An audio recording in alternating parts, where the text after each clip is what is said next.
You see, as I age, I've been shrinking and feeling cold. So now I need twice as many sweaters in a smaller size. First, I scan the old sweater. He puts a sweater on the replicator screen and presses a button. It scans the sweater like a Xerox machine. Then we add some matter, or any old useless matter will do. He dumps a photo album labeled Zoidberg's Wedding into a hopper on the replicator. We hear a grinding sound. Oh. Now the matter prism reorganizes the raw material into two smaller copies. Machine starts up. Moving prismatic lights emanate from its seams. Then the lights and noise stop. A door on the side of the machine opens, and two somewhat smaller identical sweaters are deposited onto the table. The professor holds them up next to the original. So that's where baby sweaters come from. In the lounge a little later, Bender is slumped on the couch watching TV. Dry entries. On TV, we hear the scary door theme. Against the backdrop of stars, objects drift toward camera. A jockey on all fours with a horse sitting on his back. A dolphin playing the trombone with his blowhole. A slinky climbing up the stairs. A kid blowing a gum bubble that enlarges to become the earth, then pops and covers his face. Enclosed is a PDF attachment. A picture of yourself in a boat on a river. It's a river that flows in two directions. Make that three. It's a magic river. That's how. And it's flowing down the Erie Canal to the scary door. That's Erie with two E's. See, on TV, a scientist's laboratory. The scientist finishes welding a robot. Consider, if you have the energy, Dr. Daniel Zenas, an inventor with a terminal case of the lazies. This robot will do everything for me.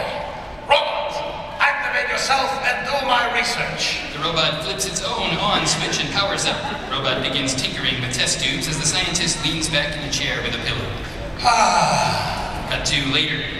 Next, assume my social obligations. The scientist kicks back in an armchair as the robot, wearing black tie, offers his arm to the scientist's wife. She takes it, they exit. We see a clock. The hands spin. Years later, the scientist, now older, is still kicking back as an official enters. Dr. Zenas, for a lifetime of scientific achievement, we present this award to your robot.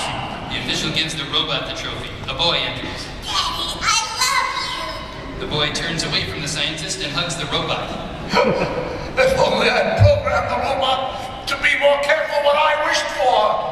Robot, experience this tragic irony for me. The robot buries his face in his hands. The scientist pops open a beer. Scene, Bender's still relaxing. He pops open his own beer. Man, I wish we had a robot to do stuff. I know, right? Professor enters. Ben, thank God I found you in time. I need someone in the lab immediately to fold my new sweaters. I'm sorry, do you see a robot in this room named Folder? Unfortunately, I came prepared with a backup phrasing. Bender, would you mind bending my new sweaters? And I call my lawyer if dialing the phone wasn't such a hassle. Moments later, Bender enters the lab and sees the two unfolded sweaters. Razza, stupid sweater. Ooh, razza, duplicated. Bender sees the replicator and strokes his chin, conniving. He picks it up, puts it in his chest, presses the start button, and closes his chest door. Now for some tasty matter. He quickly gobbles a chair, a microscope, and a glass tank filled with white rats. His seams and orifices glow with the scanner light seen earlier. We hear a ding. He opens his chest door and two 60% scale mini Benders pop out. Howdy, fellas. I'm Bender.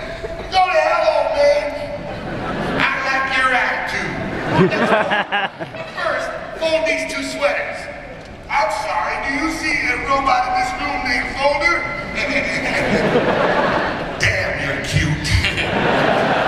The next day in the hangar, Hermes holds a clipboard supervising the crew as they load packages onto the ship. The three Benders enter.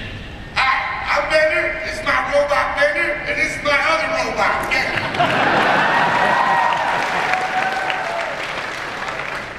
Oh, Lord.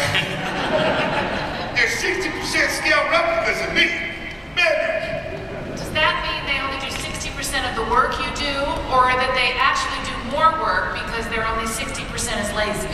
Bender pauses and counts in his fingers. Shut up! Good boy! Professor enters, wheeling a hovercart of huge toiletries. Enough good ones, everyone. We have a delivery to an alien space giant. You'll have to be respectful. This customer is 50 feet tall and sensitive about his appearance. Evie looks at items on the cart. Colossal tooth whitener, mega deodorant, humongous acne cream, and one regular-sized condom.